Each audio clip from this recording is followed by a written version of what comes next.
3, 2.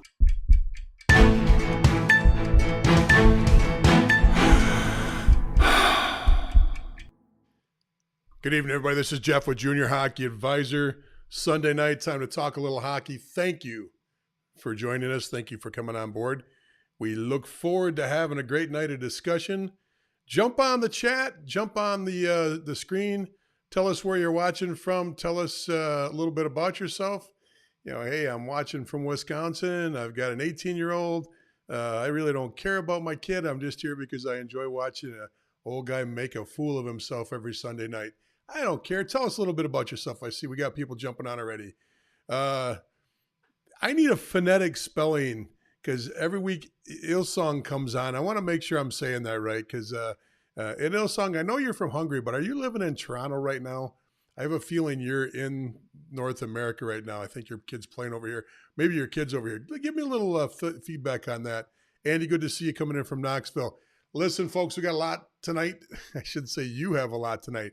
We're going to review some questions over the last that have come up over the last week or so on our discussion board and try to break down some of the thought processes and why I've really pushed some questions and some of the questions you're asking. And I had some fun this week. I thought what I'd start with is I thought I'd start with just trying to show you the USHL a little bit and talk about the USHL for a second and just walk through a couple things that you may or may not know. I know a lot of you are very familiar with the USHL, but some people just know it's this league that's up there and they really have never really explored it at all. So let me pull that up and let's see if we can chat a little bit about the USHL. So we're not going to go to that screen. We're going to go over here and we are going to go to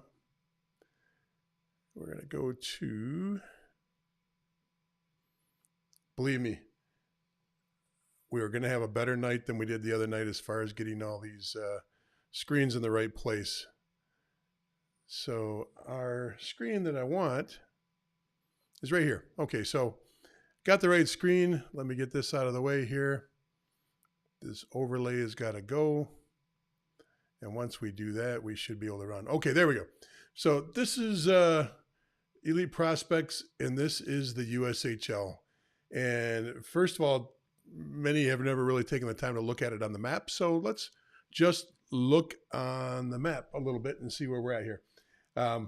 Only one team in Ohio, two teams in Michigan, starting on the East Coast. That's Youngstown. You've got the National Training Department, the Training and Development Program in Michigan. And then you've got Muskegon over on the West Coast of Michigan. Then everything else is clumped Midwest, and then you start moving out into the Iowas in the North Dakota, South and North Dakota area with the programs. Your real far outlier is Fargo, and obviously Tri-Cities out there too. But those are the hard travel ones. Of course, your hard travel on the East Coast, and that division is your Phantoms, your program that's on the Youngstown in Ohio, there on the border of Ohio and Pennsylvania.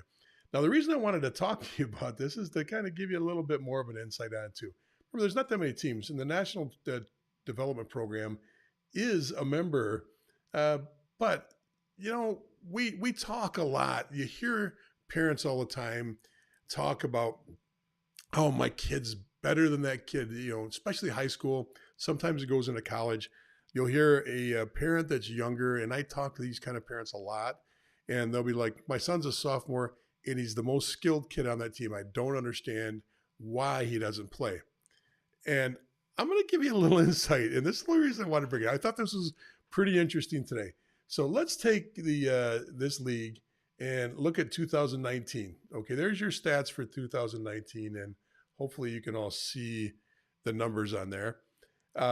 Muskegon was the first place team in the Eastern Division, and the National Training and Development Program was fifth. Okay, now when you hear a parent say something like, my kid's really, really good, I don't understand why the coach isn't playing him.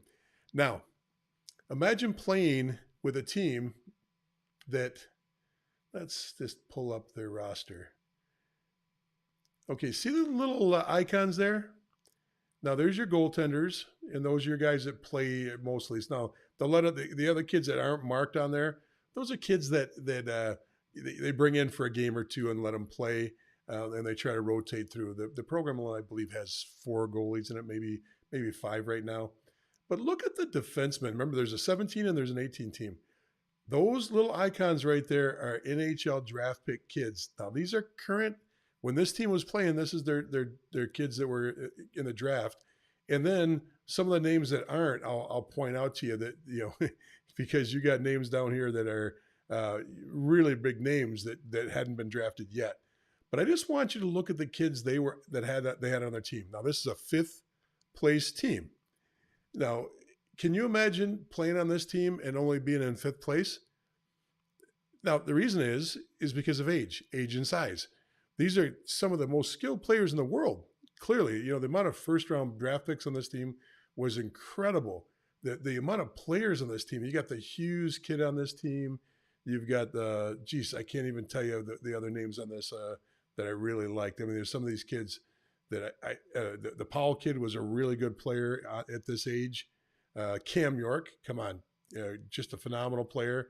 You got the Boldy kid, you got Cole Caulfield down here. You've just got some big names, and I know I'm passing up some names that you're looking at the screen going, well, why didn't he say anything about that kid? Yeah, it's because it's just chock full of names. But and let me get back to my screen now. The reason I brought that up is because you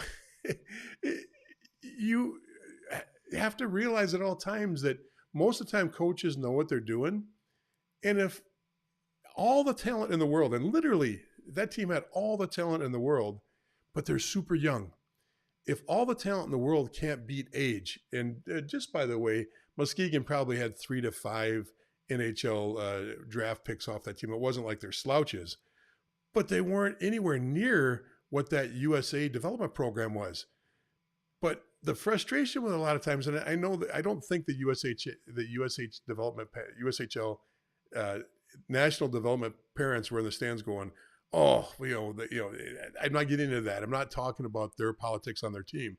I'm talking about just using the correlation of a parent with a high school kid in Minnesota or a high school kid in Michigan that's young but super, super talented, and he's not getting the same ice time as a kid that's just a little bit older, bigger, and stronger is getting, or maybe a lot bigger, older, and stronger. So there is a correlation to experience, and there is a correlation, and it's going to follow you all the way through. You'll see it in the NHL all the time. When the going gets tough at the end of games, who they put on the ice, they might put that defenseman that's 40 on the ice that's slower than molasses. There might be a defenseman on the team that's unbelievable. Early in his career, it used to happen to Letang a lot. Incredible skills.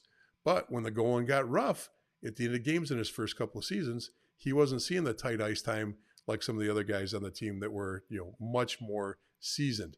So I just throw that out there for parents to understand that, it's usually there's some method behind the madness for coaches when they're not playing kids that are younger and super talented.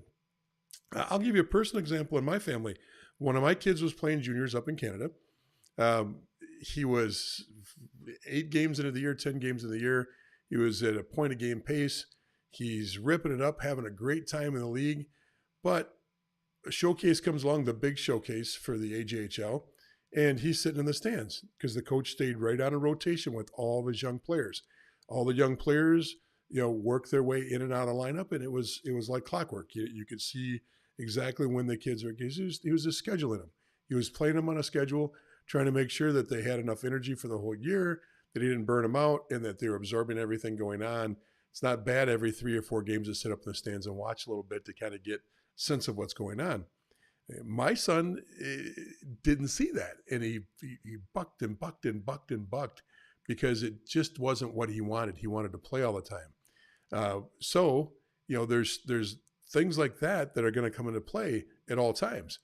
You as a parent have a choice. You can either side with your son and say, oh, there's a grave injustice here, or you can trust the process that you put in before the season started, before you recruited to that team, before you signed the dot on that team, where you looked at the program and you said, it looks like they've got a good system in place. It looks like they're fair and even keeled with their players.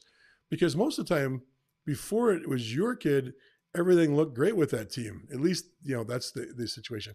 Hey, even as a parent, and I've been doing this for 30 something years. I've been working at the junior levels at high levels for a long time. And I still looked at it and had to check myself at times and go, nope, that's, he's right. He's on a clock there. He's going to play the kids when they wanted to or when he wants them to. And it's the right thing. But I just bring that up because here's an example of a team that could not have any better talent.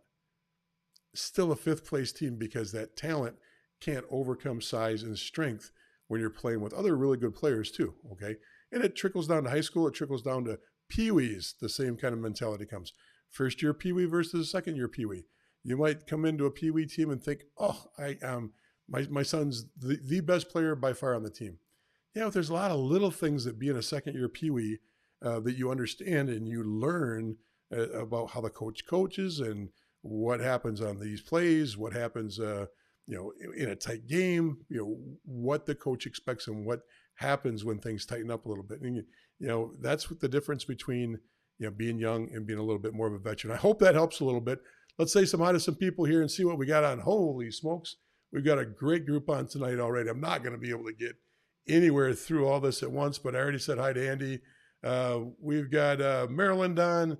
Now, listen, if you're on Facebook, and since we use Restream, and if you want your name to show up, because a lot of these comments, your names don't show up on the comment for me, but if you want them to show up, all you got to do is go in and click on the Restream.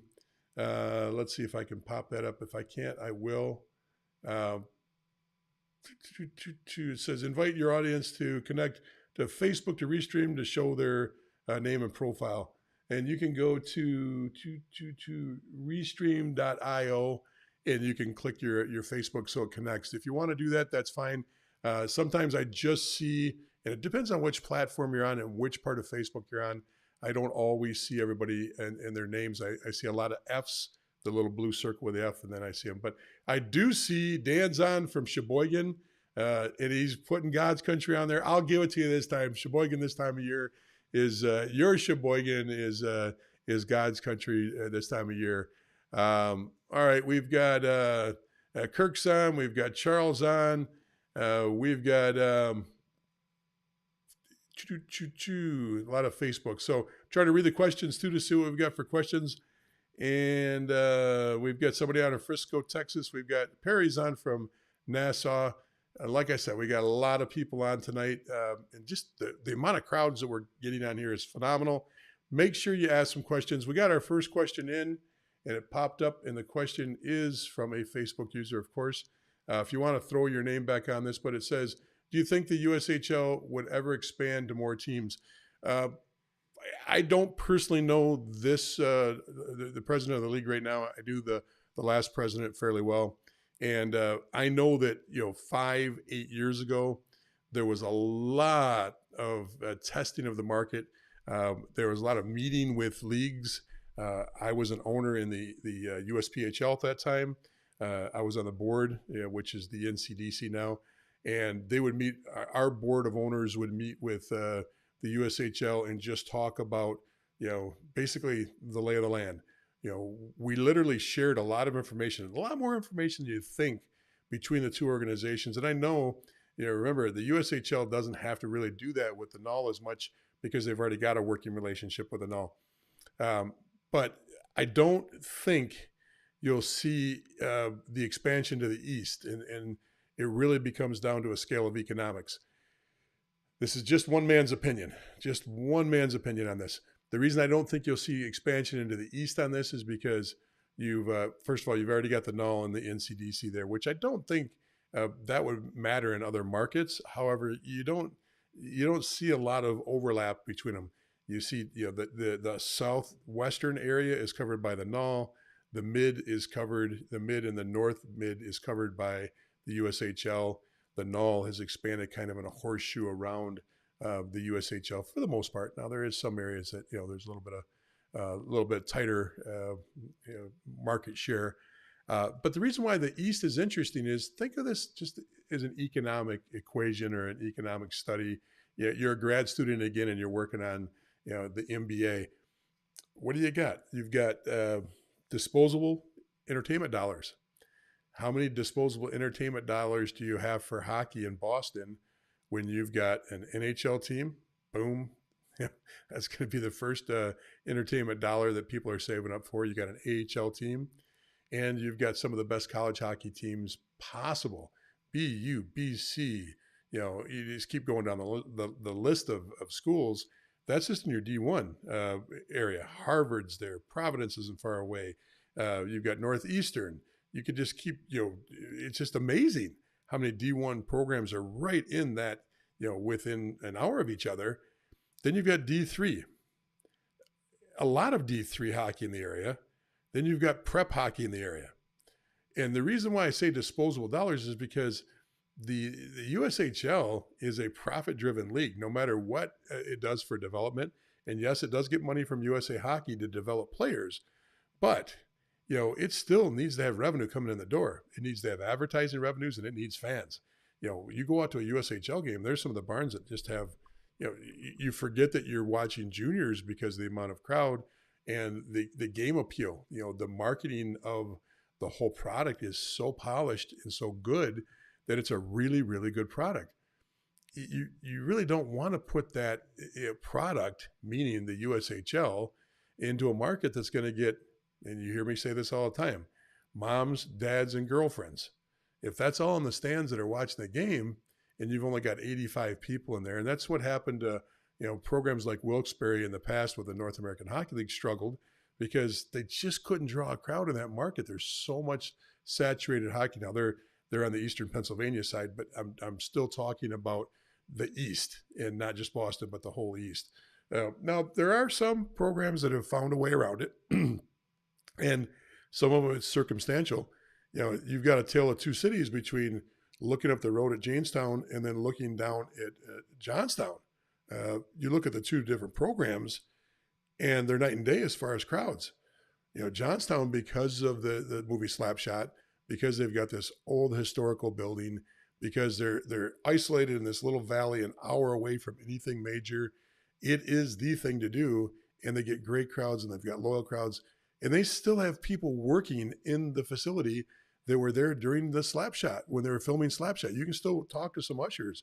You walk in and you walk down to the home bench, and the door going out to the home bench, the usher that there was the same usher that was there in the early 70s. He's a wonderful guy. Talk to him. He'll tell you all about it. Get there an hour before the game and before warm-ups when they're just setting up. Go over and start talking to them. And they've also got the museum, the Slapshot Museum in there too. But the reason I bring that up is because I don't think you'll see it East. Would you possibly see another team in the Midwest? Possibly, but you remember, you still have to work around finding a city that can support, that doesn't already have other major sports or other major things that are going to tear into the entertainment dollar. So, if it's an AHL town, probably not. If it's an NHL town, I mean, Chicago pulls it off, but, Chicago doesn't pull in great fans. How they sustain themselves, I don't really have a full idea what their equation is over there. But that's one of the rare ones where you're doing it in the same city. So let me know your thoughts on that. I'd like to hear what other people have to say on that. Let's get to some other questions here. I do have one other topic I want to talk to too, but tonight is about questions. Let's see what else we've got here, because everybody's saying hello. Tom from Maryland's on. Good to see you.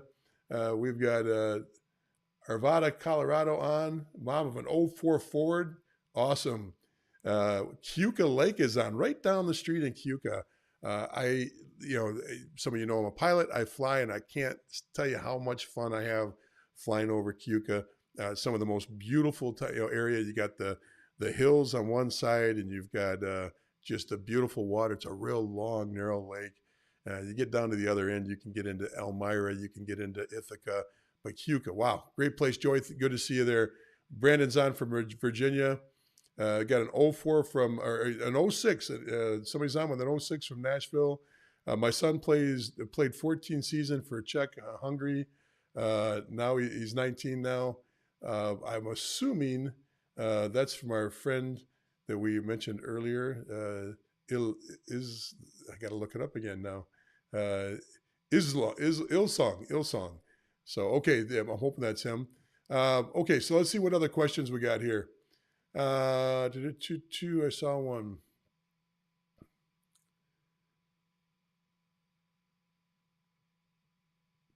All right. So, what advice do you have for prep school hockey players in New England Prep League to be seen after prep school to play juniors? Okay. So, the question is you're in prep school, and what do you want to do for that New England prep player that knows that they've got to go to juniors and get a year in, maybe two, depending on the age, before they head out? Well, you're in that clock right now, that running clock that things have to start happening quickly. Market, market, market. I'm getting, excuse me, I'm getting emails. Uh, our organization is getting emails from prep players daily right now. So do your work on this. Get your name out there. Get it known that you want to play juniors and that you're interested in playing juniors. Not knowing the exact level of your player, I would say that you've got to hit everything up from USPHL on up, depending on what level you're at. Okay, not everybody's gonna if you're not USHL material, and I would say you would know that already. If you're USHL material, somebody's going to be talking to you. That league is so well scouted. Prep on the East Coast is so well scouted. I would say just start working it. You got to get video on YouTube. Remember, folks, don't send emails out with the email file in it with your video. Start a YouTube channel. Just send the link. It's cleaner for everybody. You get to control your videos. You can see how many times. Let's say you send out videos on a Monday to 10 coaches. You can look and see how many times the video was watched overnight. The next day, if people are watching the video or not. Remember, keep your videos really short. You don't have to, 30 seconds to a minute and a half. That's all you need. You really don't need much. You're trying to whet the appetite. You're trying to get people to want to talk to you more. Don't give them the whole horse. Just give them a taste and let the coaches ask you for more if they want to see more. And, hey, let's face it. I've got my RinkNet system up right here on my one monitor. Pretty much if you're playing prep, if you're playing on one of the U18 teams, I've got my fingers on video anyway to be able to pull that up and watch that. So it's not really that concerning to me to get a lot of good video. Give me a little bit to whet the appetite. Get your name out there. Let them know who you are. Keep it simple. You don't have to, write War and Peace. Who you are, size and weight, GPA, and, how maybe you throw your stats on there, at least throw your link on to Elite Prospects and throw your video link on there. Click. We look at things, and that's a good time. I'm gonna walk you through what I did with today. Is I just sat down. I said, you know what? I got a lot of questions asking me how the process works. A lot of DMs, a lot of texts, a lot of phone calls, and a couple phone calls this week got frustrating because I don't think people really understand the vetting that goes on with players. Now, I'm me, and I don't work for every team in the NOL and the USHL. I can only speak for the way I do things. But I'll give you an idea how our program works. That player sends an email to us. Let's say it starts with an email. Okay? As soon as that email comes into my hands, it could come from a scout. One of our scouts got it. Could go to the head coach, and the head coach forwards it over. Or one of our scouts forwards it over to me. Okay, the first thing I'm doing is I'm pulling the stats and looking at elite prospects. Boom. Simple to do because I can do it anywhere. If I'm waiting at the hospital for for a test, not that that's happened. If I'm out to dinner, I can just pull up and look at stats right away. Then I'm going to film. If he sent film, I'm watching that. If not, I'm trying to pull up some film on a player and watch some films. Then if I, first one, we get intrigued by the email. I look at the stats, figure out how big he is, what league he's in, what position he plays, look at all the, his history. And I like that. Then the film looks decent where I think, okay, it's worth looking at a little bit more. Then we're making a phone call to the coaches. We're talking to the coach, maybe even talking to his prior coach. If we know somebody in the league that coaches against him, if I got a buddy that's been coaching against him for the last 2 seasons, I might call him one of the opposing coaches and go, hey, what do you think about number 6 on that, the other team? Okay, from there, if there's an advisor involved, we'll call the advisor.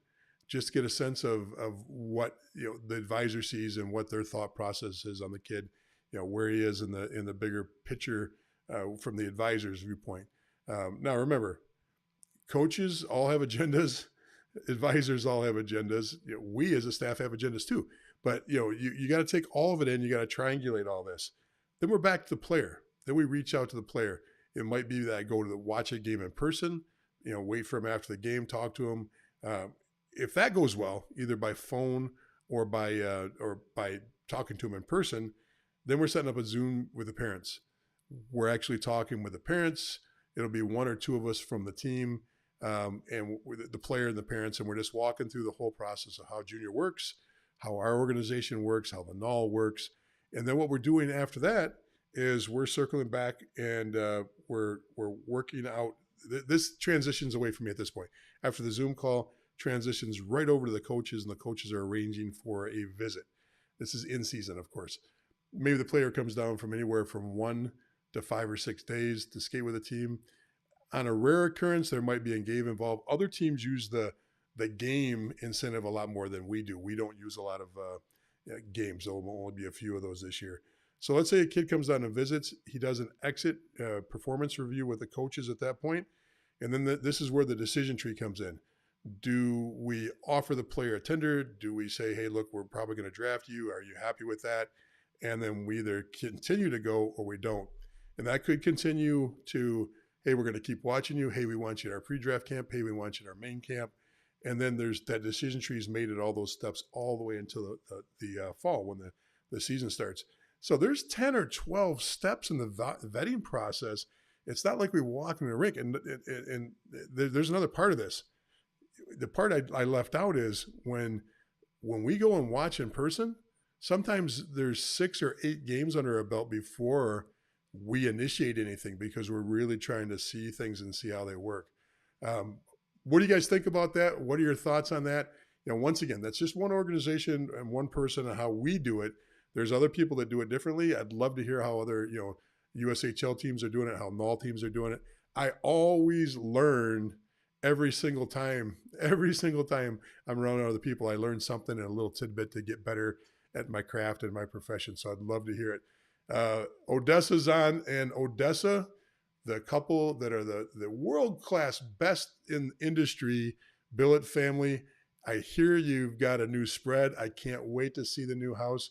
From what I'm hearing, it is incredible. And I heard it's like its own fortress. It's its own, like it should have a moat around it. So I'm interested in seeing that. Thanks, Richard, on the explanation on the USHL. Good to see Karen in from Massachusetts. Wilkes-Barre is going to have an NCDC team next year. That was just announced. I thought we put that up on, hey, look, if you're just on our discussion page or you're on one of the other, many platforms around right now, make sure you go over to Junior Hockey Advisor on the page, not the discussion group, but the page, because a lot of times news is posted on the page side that doesn't get put on the discussion side. So it's more of a newsy side, but if you like and follow that or whatever you got to do over there, sure would appreciate it. It'll help our numbers a lot. So any other questions coming in on this? If not, I want to take you in a different direction. Good question on the prep. Holy smokes. I can't believe the amount of people we've got. And we got a lot of people watching right now, mostly people just checking in. So if you got a question, fire it out. I'll be glad to answer it as we get rolling. So we covered how we vet players. Let's get into some of the questions this week that were asked. And I want to just pull up, and I will pull up our discussion page, and then we will look at the discussion page together. We will do this together. So I've got that there. Now we've just got to pull it up over here and see if I can get you guys all over onto my monitor. Okay, I'm going to get better at this. Okay, that's not the one I want because I'm going to show you that later. I'm going to get you over to my monitor. Okay, so here we are, Facebook discussion page. And let's see if I can pull myself up. Nope, it won't pull me up right now. That's okay. All right, so what I want to do is just look at a couple of questions and little comments that we had going this week. So that just came on earlier. Let's get down to one that was, okay, here's the one that, Thomas brought up one. And this is this is kind of what sparked a lot of conversation this week, because I got a lot of people that were interested in this topic, and it became a really, really well discussed. Thank you all so much for the amount of time you put into these discussions. But Thomas put up and he says, 18U, which is more important, league or ranking? If a player's best chance of making the null is to play on the best 18 team possible, would it be better to play on a tier 1 elite team ranked 90th versus an NAPHL team or beast team ranked 35th? Ooh, so that's a great question. And I think there's a couple things we got to talk about on that. And I'm going to try once again to pull myself up in the corner. I think if I go here and if I try to change that camera, oh, I screwed it up. All right, it's not going to let me do it. So I'll just drop that back off and leave us. You know what I'll do? I brought the question up. I'll go up to here. Then we'll fix that later as we go on and talk a little bit. So the question is, you know, a tier 1 elite at 90th versus a 35th beast team. And wow, am I that close to the screen right now? What the world is going on with that? Sorry, folks, I'm looking at different monitors, and in one monitor's showing me just like a big fat face there. So I don't know what happened there. It looks normal on this screen. So tell me if I'm way too close to the screen and I'll fix that. Because one monitor I have, it looks like I'm just right on top of you guys. Anyway, 90th place tier 1 elite versus a beast or a NAPHL team. So I guess the first question is, you realize the NAPHL has a built-in inherent advantage to everybody else. And if you got a high-ranked NAPHL team, you've got a win-win situation that supersedes other teams. Now, don't get me wrong. I've told you this before. If you got a coach that's connected to every single person in the null and all the D1 programs, throw everything else out the window, because they can be ranked 60th, they can be ranked 70th and still be doing their jobs. We deal with those kind of coaches all the time that just have a really good reputation. They know what they're looking at, and they see something in a player either on their team or on somebody else's team, and they're giving us recommendations. That happens all the time. But sans that, if all things are equal and you've got a team that's highly ranked, top 40, top 35, top 40, and it's NAPHL and it's still highly ranked, and teams like that exist. You've got North Star Christian Academy. Shattuck runs a team that's in the NAPHL. Bigby once in a while jumps up there in the rankings, and I'm just throwing a few out there. Esmark from time to time has a team that'll jump up there and be really, really strong. But you have teams in the NAPHL, and that's no slight to the other teams in the NAPHL, but there's a bigger diversity from top to bottom of the NAPHL than there is the Tier 1 Elite or the HPHL or the Beast. Now, remember, Beast is interesting because, remember, a lot of these teams, I'll give you a perfect example. You look at the Buffalo Regals right now. The Buffalo Regals look like they're a local Buffalo team, and they look like any other U18 team until you look at the roster. And then you realize they're all prep kids, and they only come together on weekends and mostly, prep, but they still get together a little bit during the prep season or the holidays. Then they'll come back together at the end. So that's not really a team, a beast team that you can play on unless you're a prep kid. Now, they might have one or two kids on that Regals team that aren't prep. I don't think so, but they might. The idea is that team was put together for preps. You'll get that with the Rochester Coalition. And you got a lot of those teams on the East Coast. You can see them because right now, this time of year, when everybody's got 30, 40, 50 games, they're still sitting on 14, 18 games, and you can figure them out. Minnesota has a lot of those teams in the rankings too, where they've only got 14, 15 games. Those are preseason or pre-high school season teams, pre-prep teams that play together. So if you're looking at all things equal, if you got a chance to play for a team that's an NAPHL team, what's the advantage? The advantage is every single team has 1, 2, or 3 opportunities to tender players from an NAPHL team. So the null teams want you if you're good, because then they got another opportunity to use their tender or a draft on somebody else, and they're really able to collect more talent under drafts and tenders, which means they're protected, means that they're coming in under, they've coveted them, they're they protected that group of kids. So clearly, playing on a team, if you can get on that team, playing on a Beast team, awesome, great. A highly exposed league, good talent, but once again, you're playing it most likely. They're prep-related teams. Not all of them are that way. I have to go through the list, and if you're looking to find a gotcha, you're always going to find a gotcha with me, because not everything I say is 100% accurate across the board, because there's always an anomaly to something in hockey. And when I say that, don't rely on people finding you if you're playing AA. If you're really good, you go out there and do the work.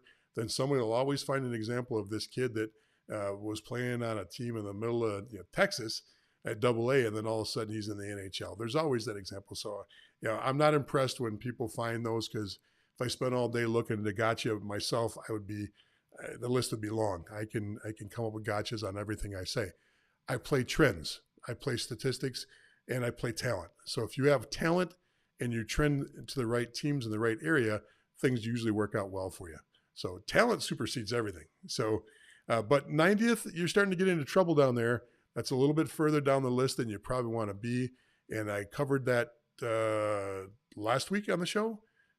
Help me out in the comments and help Thomas out in the comments. Did we cover it last week or the week before? But we went down the list specifically, especially for the null, and we broke down all of the current tenders that are in the league. Meaning, I didn't share proprietary information. I just basically said, this team, this team, this team, this team, and this team have already got tenders, and they're all in the top 30, I think, of kids that are tendered. So no matter what is said, no matter what you hear, people will trend towards the winners. That's the way it works. People trend towards the winners. Walk into Blaine, the Tier 1 Elite Showcases in Blaine. Go to the championships in Blaine. Now, one of our really loyal live stream watchers, discussion group members, is a former Michigan and University of Chicago coach.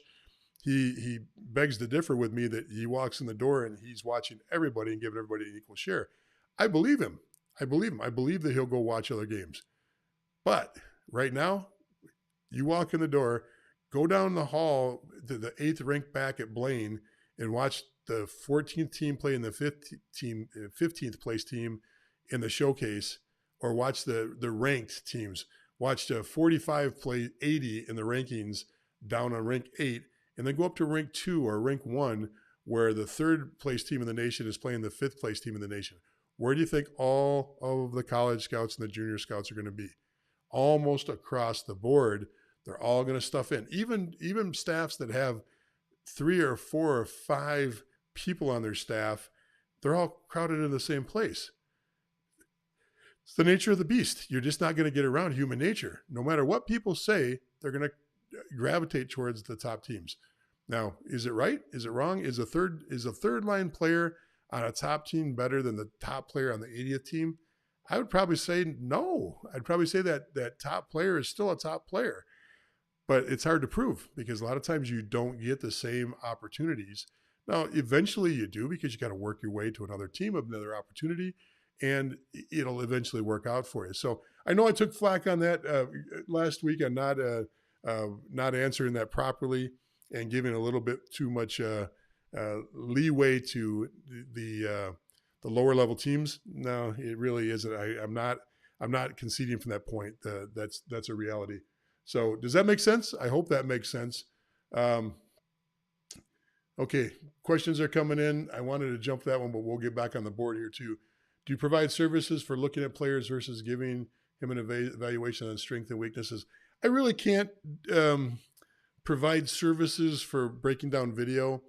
We've thought about it, the people around me, but remember, I work for an all team in player development. And for me to get paid to evaluate, it becomes a conflict. What I do here is general education. Now, I do calls with parents when they're talking about crossroads events. You've got a big decision to make. And just like we explained with talking about U18, which direction should we go? I'll walk people through the process of decisions. I'll walk them through the pluses and minuses. I'll walk them through strategies. But I can't represent players, and I really don't break down film on players right now. In the future, I might be able to figure that out where I can do that and make it viable. But right now, I just feel that would be too much of a conflict because, yeah, I'm watching great film. And your kid, you could be one who wrote the question in. If your kid's really good, I'm sneaking you in and saying, oh, you got to come over here to my program. And maybe that's good, maybe that's bad. But I just think, personally, I think right now I'm going to stay away from that and not get involved with that at this point. It could change. That could change in the future. Did anybody respond to me? Let me know if I was looking like I'm way too close to the monitor or to the camera right now. Let me know on that one. Okay, family advisor versus mom or dad. Family advisor versus mom and dad. How teams prefer contact. Okay, so family advisor versus mom and dad. Okay, both groups are polarizing when it comes to coaches. Some coaches really prefer not to deal with parents at all, even at the junior level, even more so at the college level. But it's not, I don't want to say it's 50-50 that, there's coaches out there, but there's a lot of coaches that prefer not to deal with parents. But there's also a huge amount of coaches that only tolerate advisors, meaning you got to deal with them because they've got talent and they've got a pool of talent. But it's not like all advisors are, welcomed every time they call. Okay.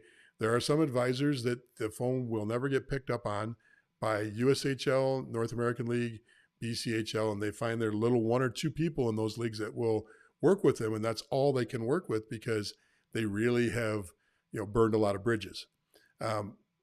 Good advisors are absolutely worth their weight in gold. Now, how do you find a good advisor? Well, really, it comes down to word of mouth. It comes down to getting on, just Googling and starting to learn the process. And when you find an advisor that wants to sign you on the right there on the if an advisor talks to you and tells you he knows what you need right away, he knows what team to put you with, he knows that he can put you right into Division I college and he's never even watched you play yet, run. Okay, run. They're out there. There are people that will give you a prescription before they hear your problem. You haven't even told them which leg it is yet, and they're already sawing off the limb. Okay? Don't get involved with people like that. You want pragmatic. You want somebody that's going to take their time to do their homework on you. The advisors I like personally are the advisors that take the time and maybe don't get back to you for a week. What are they doing that week? They're going back to a similar process that I use. They're actually going down and talking to your coaches. They're talking to other people that they know that have watched you play. They're watching film on you. They're getting an idea of exactly where you fit. And then a good advisor probably tells 50 to 70% of the people he's talking to, you're really not a good fit for me. I really focus in over here, or I'm not, I should say it the other way around. I'm looking at it the wrong way. You're not going to get a good fit here. I'm not a good fit for you. I narrow in and focus on this. You're over here. It might not just be talent. It might be what your goals are. It might be talent, or it might be the fact that they've already represented several players at your age and your position, and they don't feel ethically like they'd be doing you a good job when they've got clients on their books already that are in your position. So be careful on advisors. There are great ones out there. Try really hard to find those great advisors. I can tell you right now, the ones that boast that they've got 800 people in their stable are not the ones you want working for them. Strength in numbers doesn't work as an advisor. Strength in numbers means you're behind 15 other 2004s or 2005s or 2006s. That's the guys you got to watch out for. If they come in the door saying, oh, our firm's got 800 kids, you go, thank you very much, click. Because there's a great advisor out there that only take 10 kids a year. And they're stratified, or 15 kids a year. And they're stratified by position and by age. So there's very little or no conflict. That's what you want, because those people will give you actual attention and take care of you. So be very, very careful with that. Also, watch out for the ones that advertise they're great players, because they're looking for you to come in behind that great player. Okay. And you won't get the same service that you get with a great player. If they're out there advertising that they got this guy was a #1 draft pick overall, usually what that means is that's their bait. They're using that bait to get you in the door, and just be careful. I love the guys that I deal with, and Friday I was on the phone all day with advisors, and the guys I talk to, I love. They do a great job. They're ethical. They have a moral compass, and they really care about their clients. And the great thing is, I know they turn down people all the time because they're like, oh, that kid's a great player, but I already had 2 kids at his age and his position that I'm working with. I can't deal with them. So I hope that helps a little bit. Let's see what this says here. Just tuned in on your, okay, this is saying something nice to me. I got to finish it now that I started. Just tuned into your integrity and saying you won't work for an outfit or breakdown videos / represent players. We need more of you in the breed, the game, more of your type or your breed in the game intact. Thank you very much. I appreciate that comment. I wasn't looking for that across the board. Just anyway. Okay, so the next thing I wanted to get into is I wanted to show you a piece of film, and I wanted to show you a piece of film just to give you an idea how much time and effort is put in to film. Now, this is a piece of European film. I'm not going to tell you which kid we're watching to take, but I want you to. I'll just play it and I'll just talk you through it. So you won't know any of these people, I hope. So let's see if I can pull this up again. Of course. There we go. Okay, so I just got to get rid of that, and we're ready to go. Okay, so I hope you're seeing this right now. This should be a screen and some Europeans. So I'll just let it play through once. It's not very long. Shot on net, then a D goes in the corner, turnover, shot, puck bounces back in the corner again, player goes in, fumbles it around, loses it again, and comes out, and the play's made on ice. So clearly, let's not say we're watching the kid making all the mistakes, because the kid here, let's go back to the beginning. Let's say I'm watching his partner. So the goalie makes a save and the D goes in the corner. He's got 2 men on him and he throws one up the middle as a turnover. But I'm watching his partner. That's the guy we want. Okay, it's not. But for this example, okay, is he talking? Is he communicating? Because clearly that's just a chip around this guy in the red there off the back wall, and his partner's wide open. There's no pressure on him at all. All the reds are on the other side of the ice. So as we're watching this, I'm watching the guy away from the puck and seeing how much support is he giving the puck, how much talk he's doing. Now you see this shot comes in again, and he gets tied up in his goalie. His partner's got to go over and do the work in the corner, makes another mistake. Now the defenseman, the goalie sticks out of his hands. The kid does. There's no bearing there with the kid on at least getting the stick back for his goalie, and he's watching. And look what's going on. You got guys swarming all over the place. He's focused on just watching the puck carrier. Now he kicks his goalie stick out of the way, and they get another great opportunity, and the Reds just collapsing them. Now, this is a European team. I don't know their systems, but the reason I do this is because I'm sitting doing this all day long. I'm watching this little bits of film like this over and over again. Now I go back and I watch the wings. Maybe we like that D. Is he getting support from his wings? Is anybody talking on this team? What's the goalie doing? Is the goalie directing traffic? And of course, with sound on, it's a little bit different. But sometimes watching 15 minutes of film is 2 hours. Now that sounds excessive. It sounds excessive that we'd spend that much time doing that. But you're looking for the things that make a difference. Is if they're scored on, are they dropping their heads? Are they banging their stick? What happens in the shift right afterwards? If you can see the bench, what do they look like on the bench? Okay, which way are their feet facing in the D zone? Where is their stick placement in the D zone? How much of the ice are they absorbing with their eyesight? Are they always positioning themselves so they've got as much vision of that D zone ice in front of them, or are they getting themselves down into a very narrow tunnel and narrow focus? All these things are things that tell you if a kid is ready. You talk about game sensor, you talk about high IQ, you talk about, understands how to play systems. A lot of it is just flat out understanding to keep your head up and to see what's going on around you and have awareness. Now, I was picking on one kid. I have no idea who that kid is.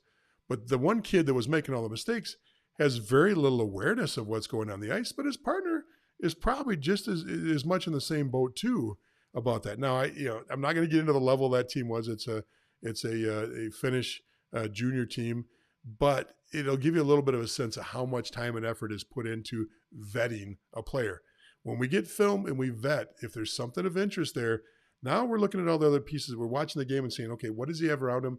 Okay, he doesn't look that good, but is it because he doesn't have support around him? Is it because there's somebody making a lot of mistakes around him where he doesn't get to do what he does well, or he doesn't get to shine the way that his coach says he can shine, or his advisor says he can shine, or the kid is telling us he can shine?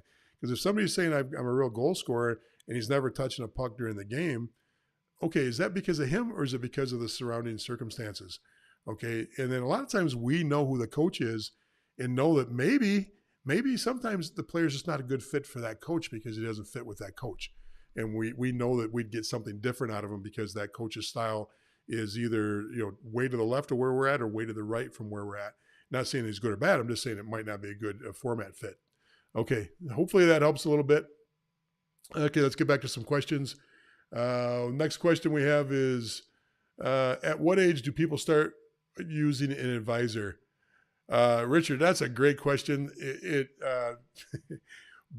Before they started, pulling the rules back and started moving the age back up on when you can be recruited. And if you don't know the recruiting rules for when you can talk to coaches or when coaches can talk to you, just go to collegehockeyinc.com. They explain it better than I can explain it. They've got it broken down very simply. It's a really nice site. And even though it is part of USA Hockey, it's College Hockey Inc., it's actually funded by the NHL. The NHL gives money to USA Hockey. USA Hockey gives money to College Hockey Inc. College Hockey Inc. puts this big website together to show you all the benefits of college hockey. Why? It's because of major junior hockey. They want you to know the rules so that you make your decisions on major junior. They're hoping you'll step towards college versus major junior. That whole site is really just to take care of that top 1% of hockey players. It's great for the rest of us, that information, but that's not the reason it's there. It's there because the NHL really believes that there's a good certain amount of people that need to know about the differences. And the NHL is no fool when it comes to hockey development. They know if they can get a guy into college for 1, 2, 3 years, it's a bigger, stronger kid coming out, just like we talked about earlier. And once he gets into, playing in the USHL, goes to Michigan for 1 year, or BC or BU or North Dakota for a year, comes out of there after a year or two, I should say, he's going to be a big, strong player versus a kid that's coming right out at 17 or 18 out of the OHL trying to play in the AHL or the NHL. Not that the great players can't do that, but the majority of them, that site's, there's always a backstory to why some of these things are out there, but it's a good tool. Take advantage of it being a good tool. Okay, my son was in a main camps in the USHL now. There are 4 to 6 teams. How do teams evaluate players? 80 to 100 kids in 3 days. I know baseball scouts make $1 million deals after watching how they throw and hit in 5 to 10 minutes. Well, the difference between a baseball player is you can actually watch one guy pitch for 5 to 10 minutes and throw balls. And you can even watch him in a game. You're watching one guy do what he does. If you're watching a batter, you got to wait for the whole 3-hour game to see the batter hit 3 or 4 times.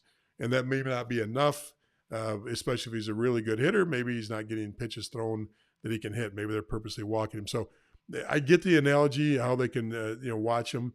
But this is a little bit of a different breed. Yes, you'll get 100 kids in there.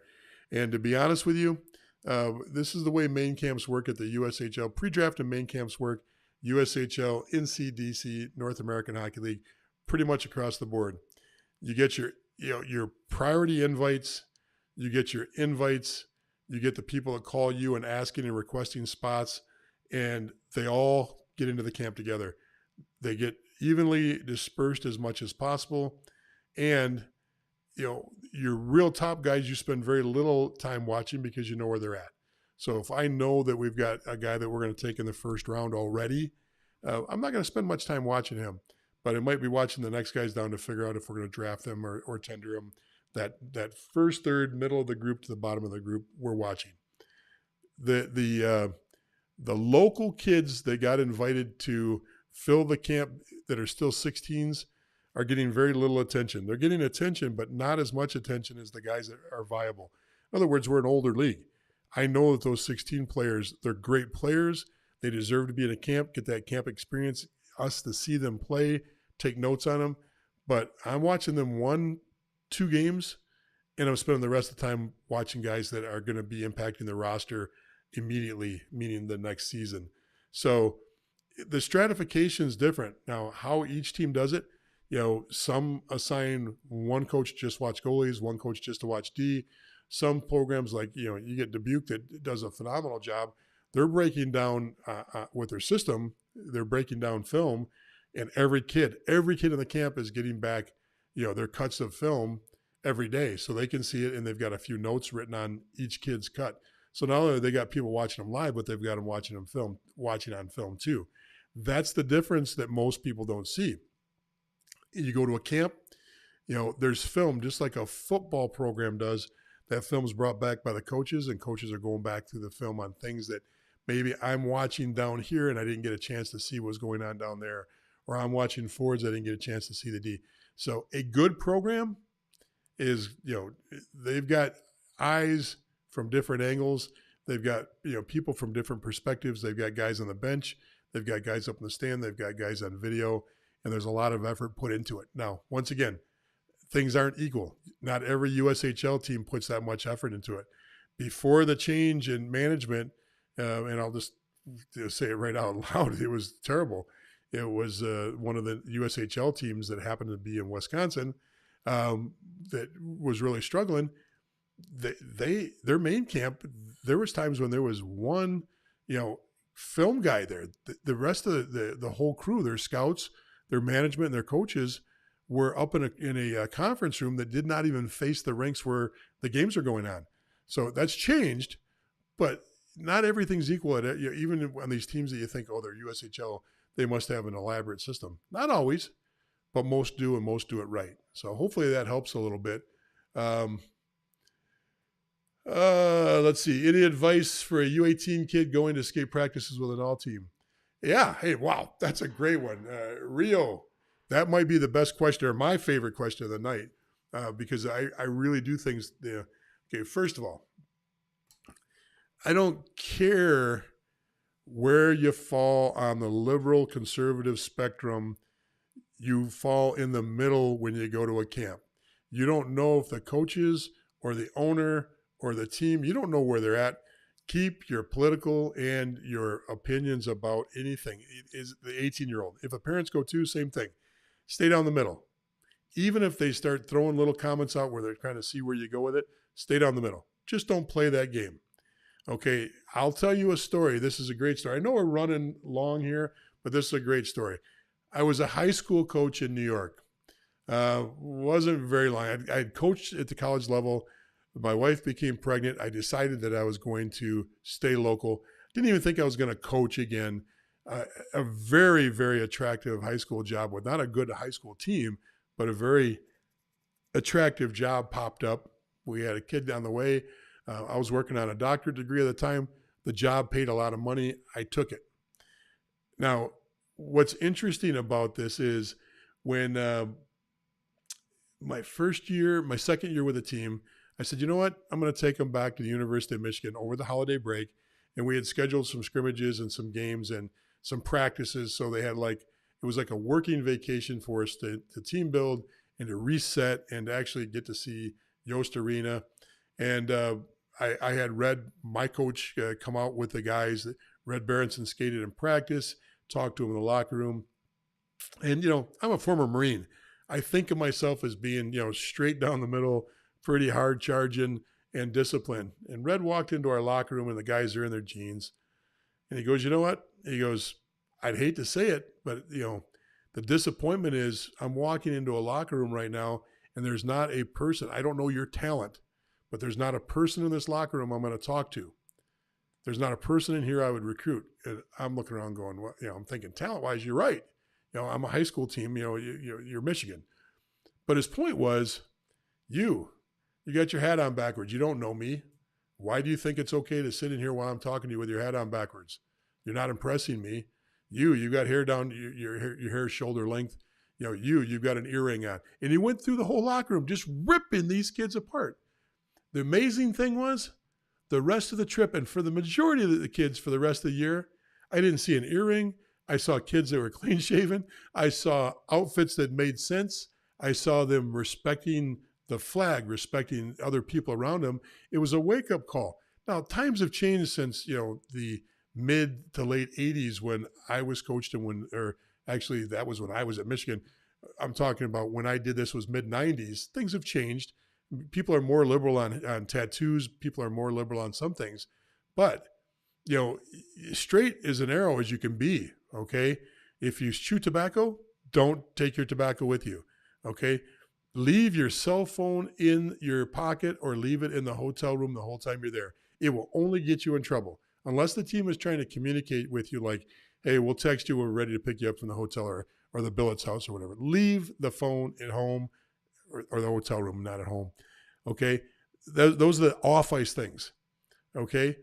You need to show that you appreciate being there. Appreciate being there by being on time for every single event. Appreciate being there by being the last guy off the ice and not worrying about looking cool. Look at impressing people on everything you do.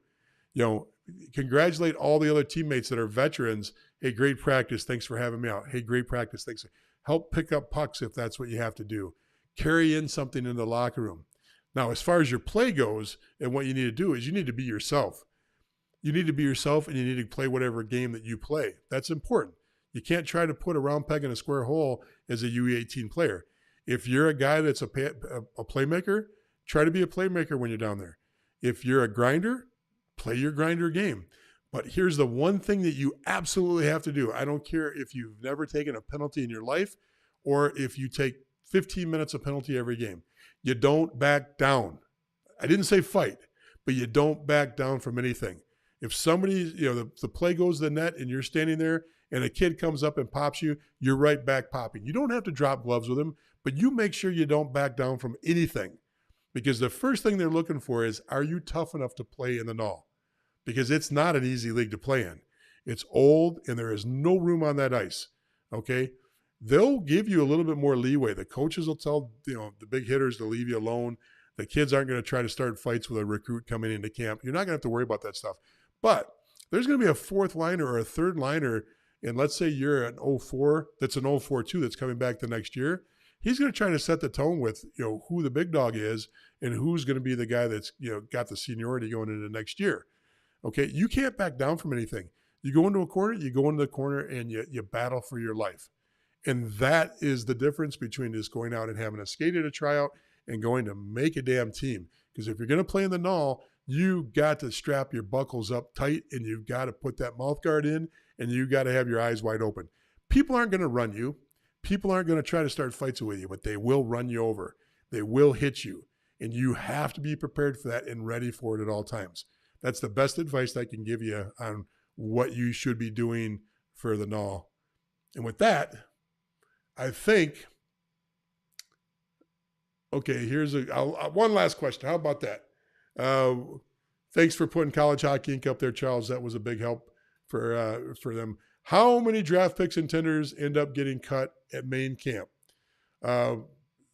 It is absolutely different in every organization. I remember watching a main camp down in Johnstown 3 or 4 years ago, and I saw veterans, tenders, and draft picks going out the window left and right in their main camp. Pretty rare. Still put a pretty darn good team together.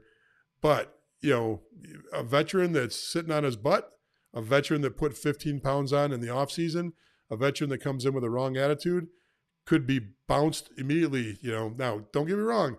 Talent speaks.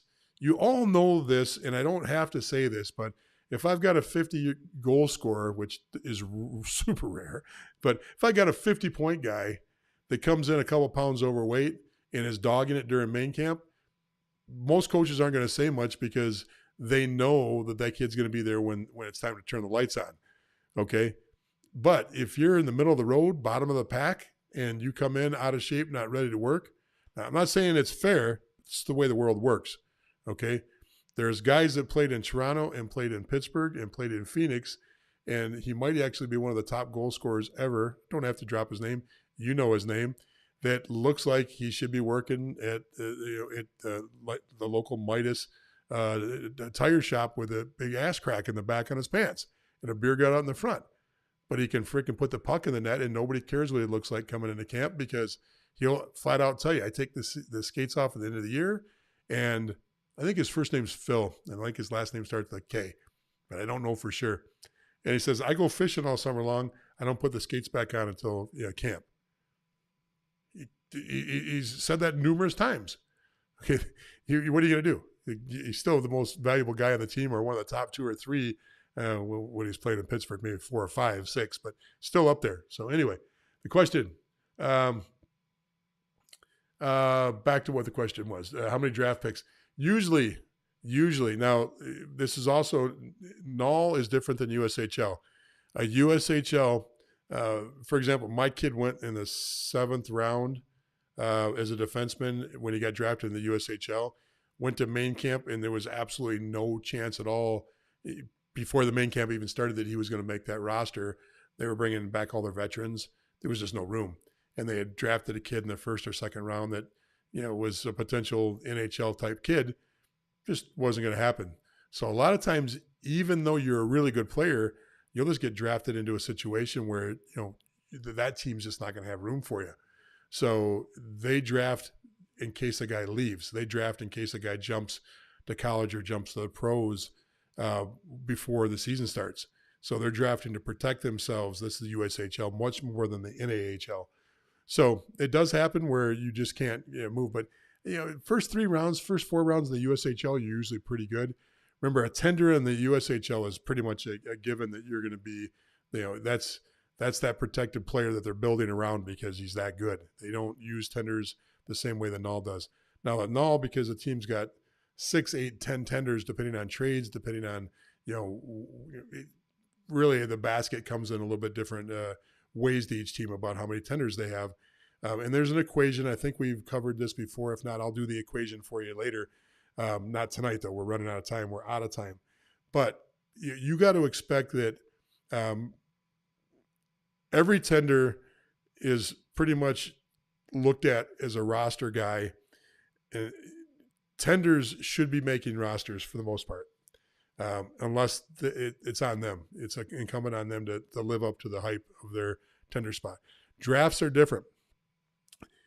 The NOL draft sometimes looks completely upside down because you'll look at the bottom of the draft and you'll see, well, that kid's in the BCHL. Well, that kid's in the USHL. That kid, and what those picks are is those are, and you'll even see sometimes a kid that's in college that's being drafted because they've got junior time left.